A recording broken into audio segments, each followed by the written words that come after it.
बहुत बहुत स्वागत है आप सभी का पढ़ाई के रोलिंग पर। आज की क्लास हमारी बहुत ही महत्वपूर्ण होने वाली है, क्योंकि आज की क्लास में हम BA BSc BCom BBA BCA third semester में आपको जो कंपलसरी का पेपर देना रहता है, जिसमें आपको पढ़ना है ह्यूमन ओलूज एंड इनरोलमेंटल स्टडीज, आपको इसमें पढ़ना है। आज की हमारी ये जो है सेकंड क्लास में करा रहा हूँ अवध यूनिवर्सिटी के लिए, और साथ में बीयू झांसी का भी पेपर लगा हुआ है। 11 जो है दिसंबर को बीयू झांसी का पेपर लगा हुआ, क्योंकि झांसी यूनिवर्सिटी जो है पेपर नहीं लाने देती है। तो वे विद्यार्थी जो है, इसकी मैंने प्ले लिस्ट ऑलरेडी क्रिएट कर दी है। आप चाहे किसी भी यूनिवर्सिटी अपना कोर्स कर रहे हो, यदि मैंने आपके जो है पेपर विश्वविद्यालय के सोल्व नहीं किया है, तो इसका मतलब यही है कि आपके विश्वविद्यालय के जो यूनिवर्सिटी जितने भी कॉलेज आपके हैं, वे जो है पेपर लाने नहीं देते हैं। ठीक है। और जितने भी यूपी के विश्वविद्यालय थे, सभी के पेपर ऑलरेडी मैंने सोल्व करा रखा है। वीडियो की डिस्क्रिप्शन आपको प्ले लिस्ट का आपको लिंक मिलेगा, आप जाकर अपने विश्वविद्यालय का आपको पेपर देखना है, और 1 से 2 वीडियो अदर विश्वविद्यालय के भी आपको देख के जाना है। ठीक है। तो सभी विद्यार्थी देखेंगे, सभी यूनिवर्सिटी वाले देखेंगे, इसमें से काफ़ी क्वेश्चन सभी विश्वविद्यालय में देखने को मिलेंगे। ये पेपर आपका जो है, ये BA BSc BCom BBA BCA सभी कोर्सों में ये पेपर कंपलसरी जो कि पेपर है सभी में कराया जाता है। ये जो पेपर है, इसमें टोटल आपके 100 क्वेश्चन है, इसमें से काफ़ी क्वेश्चन आपको प्रीलिम में जो है देखने को मिलेंगे। अवध यूनिवर्सिटी का जो पेपर है 7 दिसंबर को बीए वालों का लगा हुआ है, और 14 दिसंबर को जो है बीएससी बीकॉम बीबीए बीसीए का पेपर लगा हुआ है। तो सभी के लिए बहुत ही रामबाण साबित होगा। सिद्धार्थ विश्वविद्यालय हो गया, बीयू झांसी, ठीक है, और जेएनयू जो है बलिया विश्वविद्यालय के लिए भी महत्वपूर्ण साबित होगा पूरा पूरा क्वेश्चन पेपर। चलेगा, यहाँ से हम सभी प्रश्नों को देखेंगे। सबसे पहला इसका क्वेश्चन देखिएगा कि निम्न में से जो है कौन सोशल मीडिया का भाग नहीं है, आपको बताना है। देखो, सोशल मीडिया, फेसबुक भी जो है सोशल मीडिया है, इंस्टाग्राम भी है और व्हाट्सएप भी है, लेकिन जो है वीडियो कॉल कोई भी जो है सोशल मीडिया जो है इसका पार्ट नहीं है, इसलिए इसमें का सी ऑप्शन राइट होगा। अगला क्वेश्चन भी आपका है 2 नंबर कि एक भारतीय नागरिक के रूप में हमें भ्रष्टाचार का विरोध करना चाहिए। बिल्कुल राइट, एकदम सही है, करना चाहिए। और जो है पर्यावरण का संरक्षण करना चाहिए, पर्यावरण को बचाना चाहिए, ठीक है, उसकी सुरक्षा करनी चाहिए, और कभी जो है घूस स्वीकार नहीं करना चाहिए। बिल्कुल, ये सभी कार्य हमको करने चाहिए एक भारतीय नागरिक के रूप में। अगला क्वेश्चन भी आपका 3 नंबर है कि गांधी जी ने जो 7 पाप दिए हैं उसमें समाहित, देखो गांधी जी ने जो 7 पापों की जो अवधारणा दिया है, ये क्वेश्चन आपके एग्जाम में जरूर बनेगा। इससे कम से कम 2 से 3 क्वेश्चन आपके बनते हैं। तो गांधी जी ने जो है 7 पापों की अवधारणा जो है, इनकी एक पुस्तक है यंग इंडिया। कौन सी पुस्तक है? इनकी एक पुस्तक है यंग इंडिया। इस पुस्तक में इन्होंने जो है 7 पापों की अवधारणा इन्होंने दिया है। ठीक, ये जो पुस्तक आई थी इनकी 1925 में, क्वेश्चन एग्जाम में बनता है कि यंग इंडिया पुस्तक गांधी जी की, इसका प्रकाशन वर्ष क्या है, ये कब प्रकाशित हुई थी? कहोगे 1925 में। तो गांधी जी ने इसी जो है पुस्तक में 7 पापों की अवधारणा दिया है। ये 7 पाप कौन कौन से हैं समझ लो। पहला है सिद्धांत विहीन राजनीति, फिर है त्याग बिना जो है धर्म या पूंजा, नैतिकता विहीन जो है व्यापार, और जो है काम रहित धन, बिना काम के धन की प्राप्ति नहीं होती है, विवेक रहित जो है सुख, और जो है विवेक रहित सुख, उसके बाद है चरित्र रहित जो है ज्ञान, मानवता रहित जो है विज्ञान। ये सब क्या है? 7 पाप इन्होंने जो है बताए हैं। तो इनके 7 पापों में त्याग बिना धर्म ये भी आता है, और जो है सिद्धांत विहीन राजनीति ये भी 7 पापों में है, नैतिकता विहीन व्यापार ये भी 7 पापों में आता है। इसलिए इसमें का डी होगा उपरोक्त के सभी। फिर आपका 4 नंबर क्वेश्चन है, किसी कंपनी के प्रबंधन को होना चाहिए, किसी पर जो है कंपनी का जो प्रबंधन है, वो जो है जो प्रबंधक है उसका, ठीक है, जो उसका कह सकते हो मैनेजर है, उसको जो है परिश्रमी भी होना चाहिए, नेतृत्वशील भी होना चाहिए, और ईमानदार भी होना चाहिए। इसमें का डी होगा उपरोक्त के सभी। फिर है एनजीटी जो है किससे संबंधित आपको बताना है। एनजीटी का सबसे पहले इसका फुल फॉर्म समझ लीजिए। इसका फुल फॉर्म एग्जाम में बनता है। इसका फुल फॉर्म होता है, एन से होता है नेशनल, एन से होता है नेशनल, जी से होता है ग्रीन, जी से क्या होता है? ग्रीन होता है, टी से होता है ट्रिब्यूनल, ट्रिब्यूनल, ठीक है। तो इसका फुल फॉर्म क्या होता है? National green tribunal. अब इसकी स्थापना कब हुई थी? एग्जाम में क्वेश्चन बनता है, इसकी स्थापना कब हुई थी? तो कहोगे ये जो इस्टेब्लिश हुआ था 18 अक्टूबर, कब हुआ था? 18 अक्टूबर 2010 को, ठीक है। अब एग्जाम में क्वेश्चन बनता है कि एनजीटी का मुख्यालय कहाँ स्थित है? तो कहोगे नई दिल्ली में। कहाँ स्थित है? नई दिल्ली में स्थित है। देखो, इस क्वेश्चन को इसलिए मैं बारीकी से करा रहा हूँ क्योंकि इससे क्वेश्चन काफ़ी बनते हैं आपके एग्जाम में। इसका मुख्यालय कहाँ स्थित है? कहोगे जो है नई दिल्ली में। अब यहाँ से किससे संबंधित भैया? तो कहोगे पर्यावरण संरक्षण से। इसमें का भी। अगला क्वेश्चन फिर आपका है 6 नंबर, साइबर अपराध में जो है समाहित है। तो साइबर अपराध में क्या समाहित है? तो ऑनलाइन जो है आतंक वाद जो है वित्त पोषण भी है, ऑनलाइन आचरण भी है, फेसबुक के माध्यम से सांप्रदायिक संदेश भेजना प्रसारित करना, ये भी है, इसमें का डी। उसके बाद आपका 7 नंबर क्वेश्चन है, यदि जरूरतें जो है स्वाभाविक रूप से स्वीकार हैं तो मैं उन्हें जो है चाहता हूँ, बिल्कुल लगातार मैं चाहूँगा। जाहिर सी बात है, मान लो मुझे जो है आज सुख है, मेरा जीवन सुखी से बीत रहा है, तो मैं चाहूँगा कि मेरा अन्य जितना भी हमारा समय है जीवन का वो भी सुखमय बीते। ठीक है, मैं लगातार उसको चाहूँगा। इसमें का पहला। अगला क्वेश्चन भी आपका है 8 नंबर, किससे जो है हम स्वयं के प्रति जो उत्तरदायी हो जाते हैं, तो सही समझ से हम स्वयं के प्रति जो उत्तरदायी हो सकते हैं, राइट अंडरस्टैंडिंग से। इसमें का सी। अगला क्वेश्चन भी आपका 9 नंबर है, एक समंजयपूर्ण दुनिया 4 स्तरों पर जो है मूल्यों के द्वारा बनाई गई है। तो 4 स्तरों में जो दुनिया विभाजित है, एक है व्यक्ति, दूसरा है परिवार, तीसरा है समाज और चौथा है ब्रह्मांड। इसमें का बी ऑप्शन पूर्णतः राइट है। अगला क्वेश्चन भी आपका है 10 नंबर, सह अस्तित्व का अर्थ क्या होता है भैया, तो सह अस्तित्व ही होता है। इसमें का पहला। ठीक है, 10 नंबर क्वेश्चन का पहला ऑप्शन राइट है। अगला क्वेश्चन भी आपका है 11 नंबर, विवेकानंद जो है आधुनिक भारत के निर्माता है, ये जो स्टेटमेंट है किसने इसको कहा है, आपको ये बताना है। ठीक है, तो ये जो कहा है नेता सुभाष चंद्र बोस जी ने। ये क्वेश्चन आपके एग्जाम में बनेगा। ठीक है, अगला क्वेश्चन भी आपका है 12 नंबर की विंग्स ऑफ फायर, ये जो पुस्तक है ये किसने लिखा है, एपीजे अब्दुल कलाम ने। किसने लिखा है, एपीजे अब्दुल कलाम ने विंग्स ऑफ फायर पुस्तक लिखी है। इसमें का राइट होगा आपका B option. APJ Abdul Kalam missile man के नाम से भी जाने जाते हैं, और ये जो है 11वें राष्ट्रपति भी जो है भारत के रह चुके हैं। ठीक है, अगला क्वेश्चन भी आपका है 13 नंबर कि मनुष्य जो है जीवन के 4 आयाम है, तो 4 आयाम कौन कौन से, कहोगे जो विचार है, और जो है व्यवहार है, कार्य है, और जो अनुभूति है। तो इसमें का व्यवहार पहला पूर्णतः राइट होगा। 13 नंबर क्वेश्चन का पहला। फिर आपका है 14 नंबर क्वेश्चन की शरीर एक जो है उपकरण है, तो शरीर जो उपकरण भी है स्वयं का उपकरण है, सेल्फ का है। इसमें का पहला। फिर आपका 15 नंबर क्वेश्चन है, मानव व्यवहार के अच्छे और जो है बुरे पहलुओं से संबंधित है, तो नैतिकता संबंधित है, एथिक्स। इसमें का सी, 15 का सी पूर्णतः राइट है।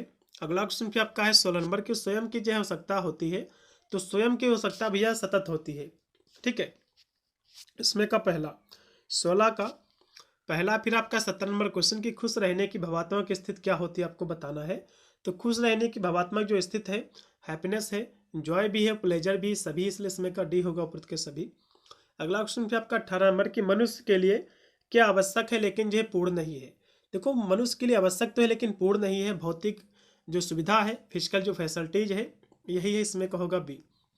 फिर हमारा अगला जो क्वेश्चन 19 नंबर की भारत में हरित क्रांति के जनक कौन है, आपको बताना है। तो एमएस जो है स्वामीनाथन जी, इसमें का बी।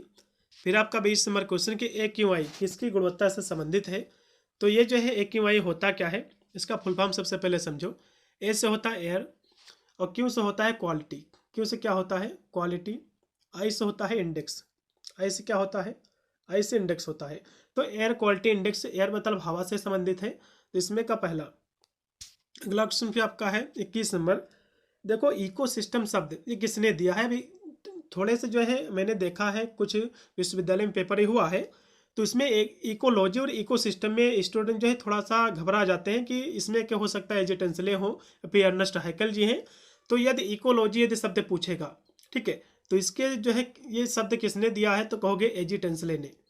एजी टेंसले ने इकोसिस्टम शब्द दिया है। यदि इसी स्थान पर पूछेगा इकोलॉजी शब्द, इकोलॉजी यदि शब्द पूछ लेगा, तो इकोलॉजी जो शब्द दिया है अर्नेस्ट हैकल ने दिया है। किसने दिया है, अर्नेस्ट हैकल ने दिया है।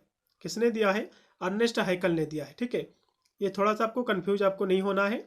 इकोसिस्टम पूछेगा तो एजी टेंसले लगाना है, इकोलॉजी पूछेगा तो अर्नेस्ट आपको हैकल लगाना है। ठीक है, अगला क्वेश्चन फिर आपका 22 नंबर है कि पारिस्थितिकी तंत्र की संरचना किस पर आधारित है, आपको बताना है। देखो, पारिस्थितिकी तंत्र की जो अवधारणा है, जो संरचना है, जैविक और अजैविक घटकों पर निर्भर है। इसमें का डी ऑप्शन। ठीक है, अब जैविक और अजैविक घटक क्या होते हैं, थोड़ा ये भी समझ लीजिए।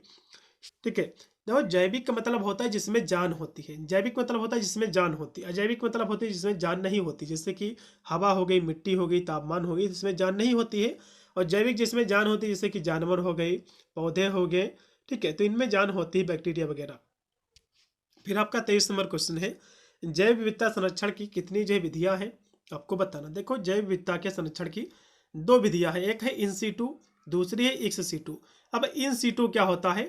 इन सीटू का मतलब होता है, मान लो जो है जानवर मान लो जंगल में रहते हैं, तो मान लो उनको कोई खतरा है बाहरी से, लोगों से, लोग उनको जो है मार रहे हैं खाने के लिए, फिर जो है जंगल जो है नाश कर रहे हैं, उनका आवास छीन रहे हैं। तो सरकार जो है यदि उसी जंगल में सुविधा कर दे, उनके लिए जो है रोक लगा दे सभी, और उसके लिए जो है कह सकते हो फोर्स बल तैनात कर दे, तो वहीं पर यदि उसका सरकार संरक्षण करे जहां पर प्रजाति पहले से रहती है, उसी स्थान पर यदि उसका संरक्षण किया जाएगा, उसका बचाव किया जाएगा, तो इसको हम इन सीटू कहेंगे। इन सीटू मतलब होता है इंटरनल, और एक सीटू मतलब होता है मान लो वहां जानवरों को खतरा है, वहां से उठा लाओ, चिड़ियाघर में रख लो, अलग लाकर दूसरे स्थान पर उसका संरक्षण करो, वहां से उठा लाओ। यदि आप उन जानवरों को वहां से उठाकर उनके प्राकृतिक आवास से तो आप उठाकर दूसरे स्थान पर उसका संरक्षण करोगे, उसका बचाव करोगे, तो आपका एक्स सीटू आपके कहलाएगा। ठीक है, एक्स सीटू मतलब होता है बाहर उसका संरक्षण किया जाता है प्राकृतिक आवास से, और इन सीटू मतलब होता है वहीं पर प्राकृतिक आवास में ही। ठीक है, तो इसमें का पहला राइट होगा। अगला क्वेश्चन पे आपका है 24 नंबर। सतत विकास की अवधारणा पहली बार ये कब आई थी? तो 1987 में। कब आई थी? 1987 इसमें का पहला। अगला क्वेश्चन पे आपका है जो कि 25 नंबर की, खाद्य जाल किस पोषी स्तर पर आधारित है? तो विषम पोषी और जो स्वपोषी। इसमें का लगाइएगा बी। 25 का बी है। फिर 26 नंबर आपका क्वेश्चन की पोषी स्तर और प्राथमिक उत्पादकों की ऊर्जा का मुख्य स्रोत क्या है? तो कहोगे जो है सूर्य है। इसमें का बी। फिर है आपका निम्न में से कौन सी जो है ग्रीन हाउस गैस नहीं है? आपको बताना। देखो ग्रीन हाउस गैस आपकी मीथेन भी है, और जो है क्लोरोफ्लोरोकार्बन भी है, कार्बन डाइऑक्साइड भी है, लेकिन ऑक्सीजन कोई भी जो है ग्रीन हाउस गैस नहीं है, इसलिए इसमें का जो राइट होगा आपका डी ऑप्शन। ठीक है, फिर अगला क्वेश्चन आपका है 28 नंबर कि निम्न में से जो है कौन गैर नवीकरणीय संसाधन है? देखो गैर नवीकरणीय और नवीकरणीय ये क्या होता है इसको समझ लो। सबसे पहले नवीकरणीय का मतलब होता है कि जिनको हम पुनः प्राप्त कर सके, जिनको हम पुनः प्राप्त कर सकते हैं। जैसे कि फॉर एग्जाम्पल आपको जो है आज जो है आपने नहाया, 2 बाल्टी पानी का आपको हो सकता है, आपने जो है नल से निकाला, कल आपको फिर हो सकता होगी आप फिर उसको जो है निकाल लोगे, तो इसको हम कहेंगे नवीकरणीय संसाधन, जिसको हम पुनः प्राप्त कर सकते हैं। ठीक है, और गैर नवीकरणीय जब बात आ जाएगी तो जिनको हम पुनः प्राप्त नहीं कर सकते हैं। जैसे कि आप जो है 1 लीटर जो है कह सकते हो पेट्रोल जो है बाइक में डराओ, ठीक है, आप जो है बाइक चलाया आपने, वो खत्म हो गया, तो इसको पुनः प्राप्त जो है नहीं कर सकते, या फिर सीमित होता है। ठीक है, जिसका एक बार उपयोग करने से आप दोबारा उसको प्राप्त कर सकते हो, लेकिन उसकी एक सीमित जो है एक लिमिट होती है। ठीक है, तो जिनको जो है पुनः प्राप्त नहीं किया जा सकता है उसी को हम कहते हैं जो है गैर नवीकरणीय संसाधन। जैसे कि कोयला है, आपने कोयला जो है मान लो 5-6 किलो लाया आपने, उसको जलाया, और जो है एक बार जल गया तो उसमें फिर उसको जो है दोबारा नहीं जलाया जा सकता है वही कोयला। ठीक है, उसके लिए आपको दूसरा कोयला लाना पड़ेगा, मतलब उसको दोबारा उस चीज़ को आप यूज कह सकते हो नहीं कर सकते हो, फिर वही जो है आपको दोबारा प्राप्त आसानी से नहीं हो सकता है। ठीक है, तो इसमें देखो वन जो होता है ये भी आपको जो है नवीकरणीय संसाधन आपको प्राप्त हो जाएंगे। ठीक है, और जल भी प्राप्त हो जाएगा, वन्य जीव भी प्राप्त हो जाएंगे, लेकिन कोयला क्या है? ये गैर नवीकरणीय संसाधन है, इसलिए इसमें का बी। अगला क्वेश्चन फिर आपका है 29 नंबर कि निर्वनीकरण जो है समानता कम करता है। पहली बात तो निर्वनीकरण होता क्या है इसको समझो। निर्वनीकरण का मतलब होता है कि वनों को काटना, मतलब जो है पेड़ पौधों को काटना। निर्वनीकरण का मतलब क्या होता है? वनों की कटाई करना, या फिर वनों की जो है कटाई, या फिर वनों को काटना। ठीक है, तो ये जो है समानता कम करता है, तो ये जो है वर्षा को कम करता है। जाहिर सी बात है जितने ज़्यादा पेड़ पौधे होंगे उतनी ज़्यादा वर्षा होगी, तो ये जो है समानता कम करता है वर्षा को। जब पेड़ पौधे नहीं रहेंगे तो वर्षा भी कम होगी, और तापमान जो है जो हवा पृथ्वी का ये भी जो है काफ़ी जो है बढ़ जाएगा। अगला भी आपका 30 नंबर क्वेश्चन है कि निम्नलिखित में से जो है कौन कार्बनिक खाद्य नहीं है? आपको बताना है। देखो जंक फूड, फास्ट फूड, प्रसंस्कृत जो फूड है कोई भी जो है खाद्य कार्बनिक नहीं है, इसमें का लगाओ डी। अगला भी आपका ओजोन छिद्र बनाने का कारण क्या है? CFC है, क्लोरोफ्लोरोकार्बन्स, इसमें का पहला। अगला भी आपका है हरित क्रांति संबंधित है तो कृषि उत्पादन से, इसमें का सी है। फिर आपका 33 नंबर क्वेश्चन की पारिस्थितिकी तंत्र में एक दूसरे को खाने की जो श्रृंखला होती है, जैसे कि पेड़ पौधे अपना भोजन स्वयं बनाते हैं। ठीक है, फिर उनको जो है प्राथमिक जो है उपभोक्ता खाते हैं, जैसे कि जानवर गाय हो गया, खरगोश हो गया, फिर उनको जो है द्वितीय को उपभोक्ता खाते हैं। ठीक है, तो इस तरह से एक खाद्य जो है श्रृंखला बनती है, एक फूड चेन बनती है, इसमें का पहला। फिर आपका है 34 नंबर क्वेश्चन कि पहाड़ों खुले स्थानों पर वन के निकट नदियों की धारा के पास रहने वाले व्यक्ति अधिक जो है स्वस्थ और दीर्घायु मतलब होता है लंबे समय तक जीते हैं। फिर आपका 35 नंबर क्वेश्चन कि वैश्विक तापन से जो है प्रभाव पड़ेगा, तो देखो मौसम पर भी पड़ेगा, तापमान पर भी पड़ेगा और ध्रुवीय बर्फ पर भी पड़ेगा, सभी पर, इसलिए इसमें का डी।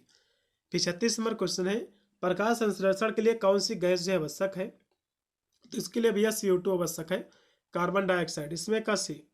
36 नंबर क्वेश्चन का जो राइट आपका विकल्प रहेगा तो CO2 हो जाएगा। फिर आपका है कि पर्यावरण के जो है अजैव अवयव का उदाहरण कौन सा आपको बताना। देखो अजैव और जैव, जैविक अवयव जो है अजैविक, जैविक घटक और अजैविक घटक, तो इसमें अजैव पूछ रहा है।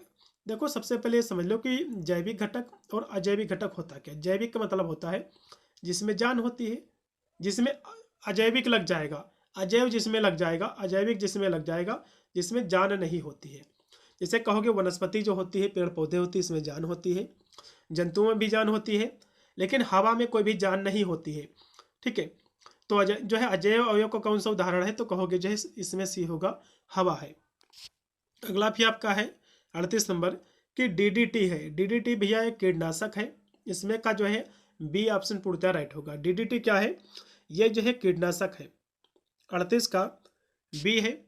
फिर 39 नंबर क्वेश्चन के पारिस्थितिकी तंत्र निम्न में से जो है मिलकर बनता है, तो पारिस्थितिकी तंत्र जो है हरे जो है पौधे, जानवर, अपघटक और जो है अजैविक पर्यावरण से मिलकर बनता है, इसमें का डी। 39 का डी है। फिर 40 नंबर क्वेश्चन की कौन सा पारिस्थितिकी पिरामिड हमेशा सीधा होता, तो ऊर्जा का जो पिरामिड होता है यह हमेशा सीधा होता है। ठीक है, इसमें का पहला 40 का पहला है। फिर आपका है 41 नंबर क्वेश्चन की विश्व जो है एड्स दिवस से कब मनाया जाता है, तो आपको बताना है। तो 1 दिसंबर जो होता है इस दिन जो है हम विश्व एड्स दिवस मनाते हैं। 2 अक्टूबर गांधी जयंती मनाया जाता है, सभी को पता होगा। 5 जून को हम पर्यावरण दिवस मनाते हैं। क्या मनाते हैं, पर्यावरण दिवस मनाते हैं, लेकिन एड्स दिवस जो है 1 दिसंबर को मनाते हैं। अगला क्वेश्चन की आपका है कि निम्नलिखित में से जो है कौन मरुस्थलीकरण के लिए उत्तरदायी है, आपको बताना है।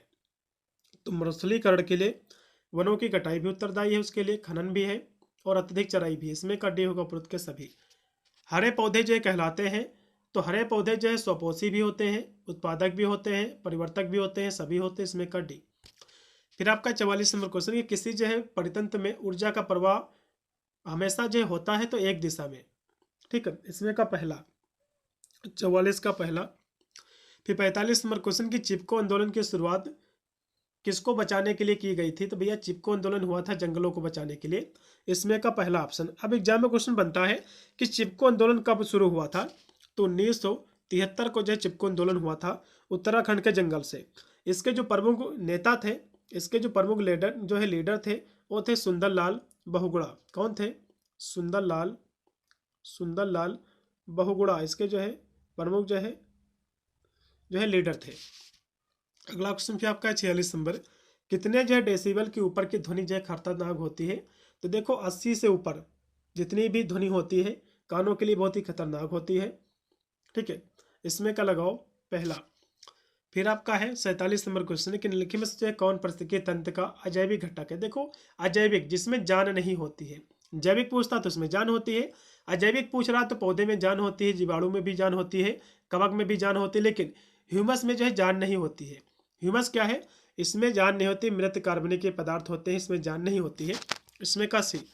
अगला भी आपका है 48 नंबर क्वेश्चन कि भोपाल जो दुर्घटना में कौन सी गैस जो है निकली थी। देखो भोपाल जो है मध्य प्रदेश में पड़ता है, यहाँ पर जो है एक घटना हुई है 1984 में। एग्जाम में क्वेश्चन बनता है कि भोपाल ट्रेस्टी कब हुई है, तो कहोगे भैया 1984 में हुई है। ठीक है, इसमें जो है गैस रिसाव हुआ था जिससे हजारों लोगों की जो है जान चली गई थी। ठीक है, और जो इसमें कौन सी गैस निकली थी, तो कहोगे MIC निकली थी। MIC मतलब होता है मिथाइल आइसोसाइनाइड, इसमें का डी ऑप्शन, मिथाइल आइसोसाइनाइड। अगला भी आपका है 49 नंबर क्वेश्चन, अर्थ आवर्त कार्यक्रम संबंधित है, तो पृथ्वी के प्रति जो अपने समर्पण को व्यक्त करने का जो है सांकेतिक जो है कार्यक्रम से संबंधित है, इसमें का बी है। फिर 50 नंबर क्वेश्चन की ऊर्जा के किस रूप में प्रदूषण की समस्या नहीं होती है, तो देखो कोयला से प्रदूषण होता है, परमाणु से भी होता है, पेट्रोल से भी होता है, लेकिन सौर ऊर्जा से कोई भी प्रदूषण नहीं होता है, इसमें का होगा आपका डी। फिर आपका है कि निम्न में से कौन जो है कीटनाशक नहीं है, तो कौन सा इसमें का कीटनाशक नहीं है? तो डीडीटी ये भी कीटनाशक है। टुफोडी आप लोग जो है डाला होगा खेतों वगैरह में। और जो है गमेक्सिन भी एक प्रकार का कीटनाशक है। लेकिन यूरिया भैया कोई भी कीटनाशक नहीं है, यूरिया तो जैव उर्वरक है, ठीक है, इसलिए इसमें का डी। अगला क्वेश्चन फिर आपका है 52 नंबर है कि खाद्य श्रृंखला के आधारीय जीव हैं। तो खाद्य श्रृंखला के जो आधारीय जीव हैं वो कौन है, आपको ये बताना है, ठीक है। मतलब आधार इसकी खाद्य श्रृंखला की कैसे बनती, कहोगे जो है प्रकाश संश्लेषी पादप से। इसमें का बी, 52 का बी पूर्णतः राइट है।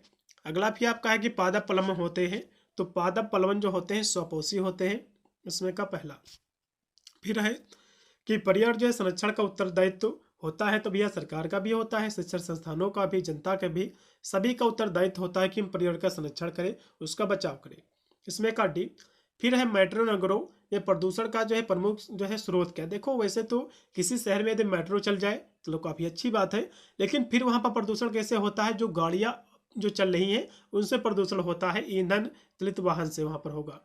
फिर है मृदा अपरदन जो है रोका जा सकता है, तो वन के द्वारा, वनों को लगाकर मृदा अपरदन को रोका जा सकता है। इसमें होगा बी ऑनली, ठीक है, क्योंकि मृदा अपरदन जो है जनसंख्या वृद्धि के द्वारा कभी भी रोका नहीं जा सकता, क्योंकि जनसंख्या वृद्धि जितना बढ़ेगी उतना ही पेड़ पौधों को काटा जाएगा, उतना ही मृदा अपरदन बढ़ेगा, ठीक है। लेकिन वनों को लगाकर हम मृदा अपरदन को रोक सकते हैं। अगला क्वेश्चन पे आपका है 57 नंबर की, निम्न में से कौन से उर्वरक नहीं है।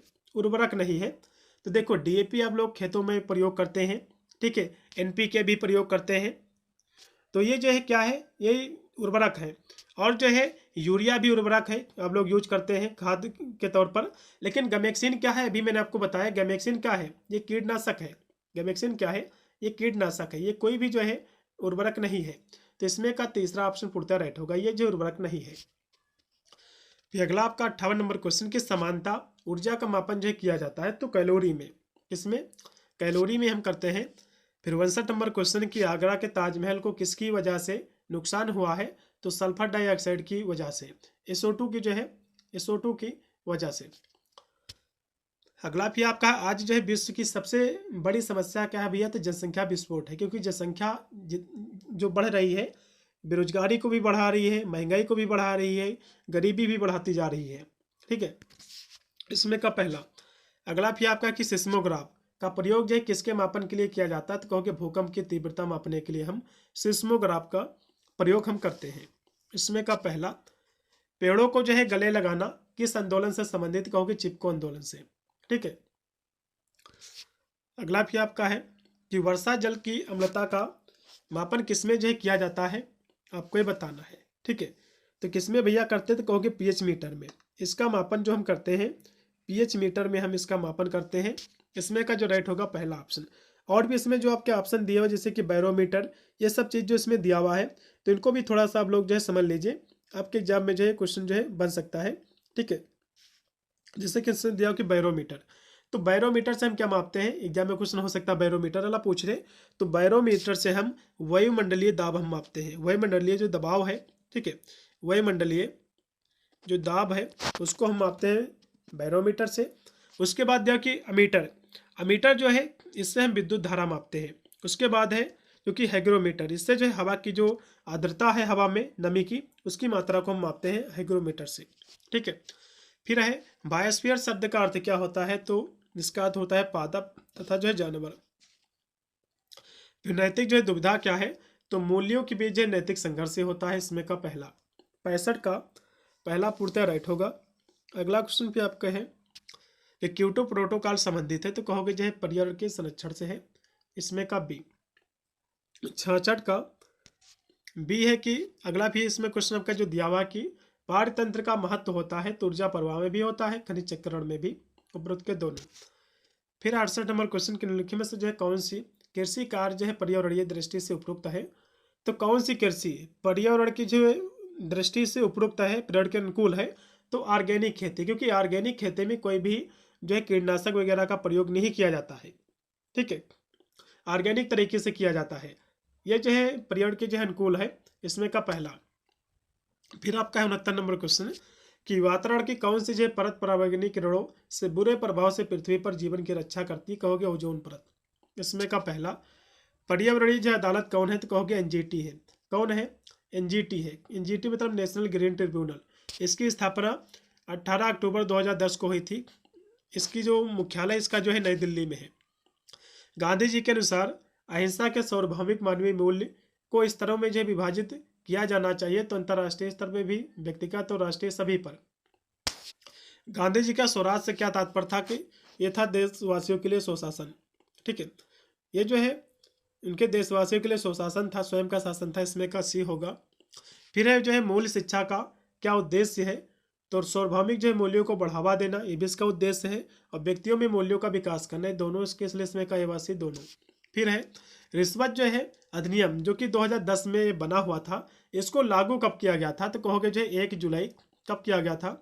1 जुलाई 2011 को इसको लागू किया गया था। इसमें का सी ऑप्शन। ठीक है, 74 नंबर क्वेश्चन का सी। फिर आपका है कि नैतिकता शब्द ग्रीक शब्द से लिया गया है, तो भैया इथोस से लिया गया है। इथोस, इथोस का मतलब होता है चैरेक्टर, चैरेक्टर मतलब होता है चरित्र। ठीक है, इसमें का पहला, विवेकानंद के अनुसार शिक्षा का उद्देश्य होना चाहिए, तो ये जो है जीवन निर्माण भी होना चाहिए, चरित्र निर्माण, मानव निर्माण, ये सभी होने चाहिए। इसमें का डी, एपीजे अब्दुल कलाम ने किससे जो है नैतिकता संवेदनशीलता पैदा करने का आह्वान किया है, तो माता पिता शिक्षक दोनों से किया है। इसमें का सी। फिर है WWW का फुल फॉर्म क्या है, तो वर्ल्ड वाइड वेब, इसमें का पहला है।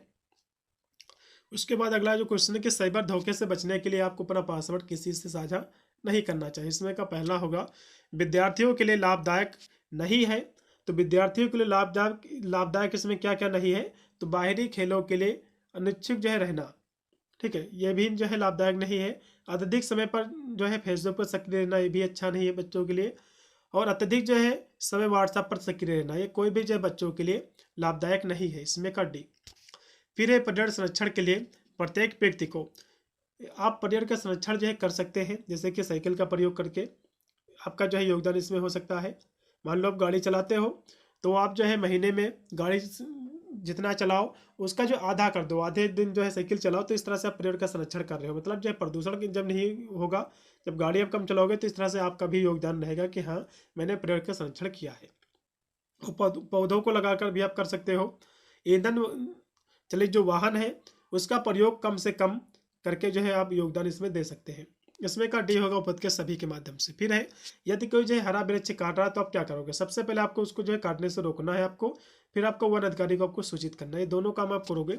इसमें का सी, सौंदर्य बनाए रखना चाहिए, तो शरीर और जीवन के बीच में भी, स्वयं और समाज के बीच में भी, जीवन और पर्यावरण के बीच में भी, सभी के बीच में बनाए रखना चाहिए आपको, डी। फिर है किस राष्ट्रीय नेता ने अहिंसा को जो है मुख्य मूल्य की श्रेणी में रखा है, तो भैया अहिंसा परमो धर्मा, ये महात्मा गांधी जी का वक्तव्य है। इसमें का डी होगा। फिर 85 नंबर क्वेश्चन के निम्नलिखित में से जो है कौन एक सकारात्मक जो है मूल्य, सकारात्मक मतलब होता है पॉजिटिव वैल्यू। देखो आत्मसम्मान जो है ये पॉजिटिव वैल्यू है। ठीक है, क्रोध जो है निगेटिव वैल्यू है, संकीर्ण मानसिकता ये भी निगेटिव वैल्यू है, डर भी जो है निगेटिव वैल्यू है, लेकिन आत्मसम्मान जो है सेल्फ जो रिस्पेक्ट है ये आपकी पॉजिटिव वैल्यू है। इसमें का पहला है मानवीय जो है मूल्य मानवीय मूल्यों में शामिल है, तो मूल्य मानवीय मूल्यों में प्रेम भी शामिल है, अहिंसा भी शामिल है और शांति भी। इसमें का डी होगा उपद के सभी। फिर है मानवीय मूल्य जो विरासत में मिलते हैं, तो समाज में, हमको मानवीय मूल्य विरासत मिलते हैं समाज से। इसमें का सी। अगला भी आपका 88 नंबर है माता पिता के रूप में हमें अपने पुत्र और पुत्री को सिखाना चाहिए, तो मूल आधारित जीवन जीना सिखाना चाहिए, भारतीय परंपराओं जो है मूल्यों का आदर करना भी सिखाना चाहिए, भारतीय जो कानून है उसका पालन करना भी हमको अपने बच्चों को सिखाना चाहिए। इसमें का डी। एक अच्छे भारतीय नागरिक के रूप में हमें भ्रष्टाचार को प्रोत्साहित करना चाहिए, नहीं, भ्रष्टाचार का भाग बनना चाहिए, नहीं, भ्रष्टाचार का विरोध करना चाहिए, बिल्कुल। इसमें का केवल जो है सी ऑप्शन राइट है। फिर है 7 पापों की अवधारणा किसने भैया दिया, तो कहोगे गांधी जी ने। इनकी पुस्तक है यंग इंडिया, जो कि 1925 में आई थी, उसी में इन्होंने जो है इसका उल्लेख किया है। फिर है CSR का फुल फॉर्म क्या है, कारपोरेट जो है सोशल रिस्पॉन्सिबिलिटी। ठीक है, इसमें का 91 नंबर क्वेश्चन का जो राइट आपका विकल्प रहेगा B option, corporate social responsibility. अगला भी आपका कि साइबर अपराध जो है किए जाते हैं तो इंटरनेट के द्वारा, इसमें का बी है कारपोरेट जो है सामाजिक उत्तरदायित्व का तात्पर्य क्या है, आपको ये बताना है। मतलब जो है CSR का तात्पर्य क्या है, ठीक है, आपको ये बताना है। तो CSR की जब बात आती है तो CSR क्या है, ठीक है, CSR क्या है, CSR जो है कॉर्पोरेट सामाजिक उत्तरदायित्व, जो कि CSR एक नैतिक ढांचा है जो ये बताता है कि किसी भी जो है इकाई की जिम्मेदारी समग्र समाज के हित के लिए जो है कार्य करने से है। इसका उद्देश्य जो है नियमों को सामाजिक और पर्यावरण प्रभाव के प्रति जो है सचेत बनाना, ताकि वे जो है समाज को वापस देकर रोजमर्रा की समस्याओं के समाधान खोजने में मदद करके समाज को एक जो है लाभ प्राप्त कर सके। ठीक है, तो इस तरह से हम कह सकते हैं, जैसे कि उदाहरण के लिए जैसे कि पेड़ लगाना, पानी जो है बचाना, गरीब जो है पैसे को, गरीब जो लोग हैं उसको जो है पैसे देना, और किसी स्कूल को जो है आर्थिक मदद देना, तो ये इसके जो है कह सकते हो इसके एग्जाम्पल है CSR के। ठीक है, या केवल जो है लाभ अर्जित करने या जो है करने या जो है का प्रश्न नहीं है, बल्कि एक जो है व्यापक और सामाजिक जो है कर्तव्य होता है। ठीक है, इसमें डी लगाओ, ज़्यादा बेटर रहेगा। फिर है मानव जो चेष्टा करता है तो पर्यावरण को जो अपने अनुकूल बनाने की, इसमें का बी। फिर APJ अब्दुल कलाम का जो है बल था कि शिक्षा होनी चाहिए, तो मेमोरी बेस भी होनी चाहिए, एक्टिविटी बेस और जो है वैल्यू बेस, सभी होनी चाहिए, इसमें का डी। विश्व ओजोन दिवस जो प्रति वर्ष ये मनाया जाता है, तो ये कब मनाया जाता है तो आपको बताना है। तो ये जो है 16 सितंबर को ओजोन दिवस मनाया जाता है, 5 जून को पर्यावरण दिवस मनाया जाता है। ठीक है, 1 दिसंबर को एड्स दिवस मनाया जाता है, 14 नवंबर चिल्ड्रन डे। तो इस तरह से आपको लिखना है। फिर है प्रबंधन का कार्य क्या है, आपको बताना है। प्रबंधन का जो कार्य है ये जो है मानव संसाधन का विकास करना भी है, और संस्थागत उत्कृष्टता स्थापित करना भी है, नवाचारी संस्थान निर्मित करना, है सभी हैं, इसमें का डी। श्रीमद् भगवद गीता के बारे में क्या सत्य है, तो ये संस्कृत में लिखा गया है, यही सत्य है। ठीक है, भगवद गीता में 18 जो है अध्याय हैं, क्या है 18 इसमें अध्याय हैं, और 700 श्लोक है, क्या है 700 श्लोक है। अगला क्वेश्चन क्या होगा कि पृथ्वी दिवस ये कब मनाया जाता है, तो कहोगे जो है 22 अप्रैल को।